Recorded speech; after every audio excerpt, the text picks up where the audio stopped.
Hello, I have a vintage book haul for you. I was in the Habitat for Humanity Restore for work looking for something specific, and I of course went to the book section, as you do, and somebody donated all of their vintage sci-fi and fantasy books, and I spent an hour. I spent an hour on the floor at the Restore scouring through these books, and I got a box of books, and I paid only $8 for everything I'm going to show you. I do intend to read these before I put them up for sale. I only keep hardcover books. If I like the books, I will keep them if they're hardcover, which I only have one, so we're gonna start with that one. This is Margaret Weiss and Tracy Hickman, The Seventh Gate, a Death Gate novel. The stunning conclusion to the Death Gate cycle. The problem is that I'm not going to read this one if I haven't read any of the other ones. So I might just put this up for sale. It is stained on the back or side there, but these are selling on eBay, so I actually might just put this up for sale because I don't have any of the other ones and I haven't read them. But the hardcover, I have it, and if other people are like me and they only keep hardcover books, they might want this. So I got this for sale. It's got a Dargan on it. Dragon, sorry. I like saying Dargan, just like I said. Like saying regerts. But yeah, I found this, thought that was cool.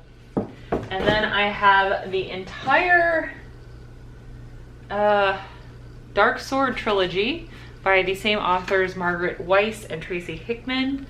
I will read all of this. I have volume 1 and volume 2. I thought I had the full trilogy. Maybe I only have the first 2. All 3. I have all 3 books. So I will be reading this trilogy and reviewing it as a whole instead of one-offs. These originally sold at Farm Fresh for $3.50, just in case you wanted to know that. So yeah, Dark Sword trilogy. I love fantasy books a lot. So I've never heard of Margaret Weiss, but she seems to be very prolific in her writing.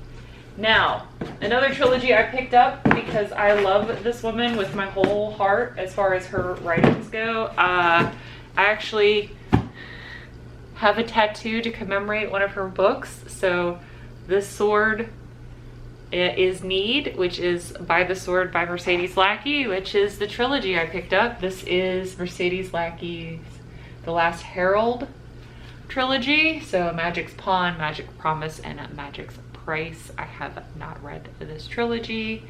The heralds were a part of this book, By the Sword, which is what I have tattooed on my arm. This whole thing is a literary sleeve, or it will be when COVID makes it. I can actually go get tattoos again because I'm a giant book nerd. So I'm very excited to read this. Again, if I like it, I'll sell this trilogy and get the hardcovers. So excited for this. Very excited to read that. What else do we have here? We have some sci-fi books. A.E. Van Vogt Road Ship. I have no idea. I've never heard anything about this author at all, but the cover is amazing. So I figured this would be great for the Books Without Barcodes series because this is definitely super vintage. I also picked up Sithon, or Sithun, whatever you want to say, by Piers Anthony. I saw Book Filled review this and he recommended it. So when I saw this, I was like, okay, well, this will go on the list and I will give it my own review. For fantasy, Blood in the Mist. Again, Books Without Barcodes. I have never heard of this book. I just thought the cover was very whimsical. It's got some apples in the river for some reason and a rainbow. It's giving me very like 70s animation style for The Hobbit, if y'all remember that at all. I remember it, so that's what this book cover is giving me.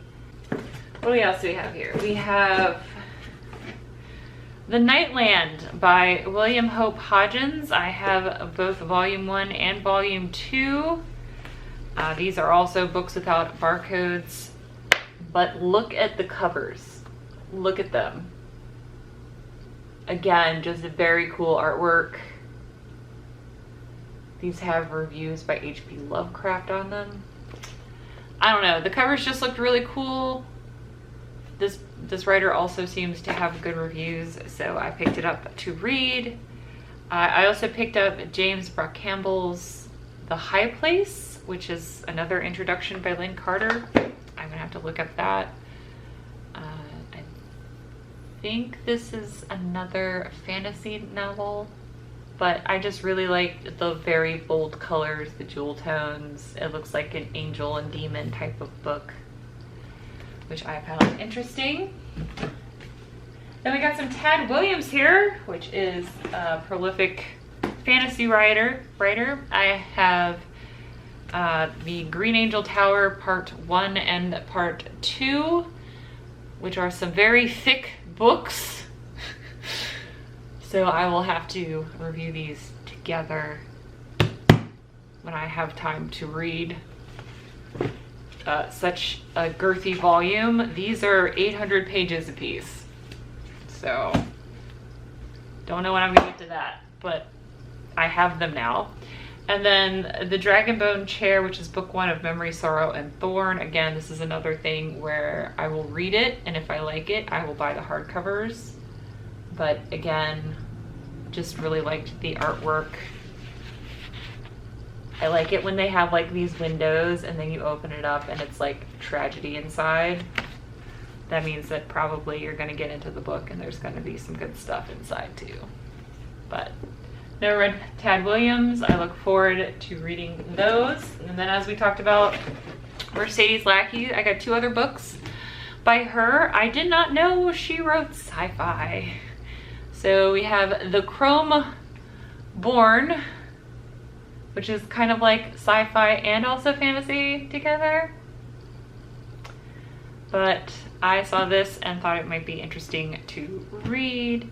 And then The Fire Rose, which looks like some furry fantasy, but that might just be me projecting onto this book based on the cover.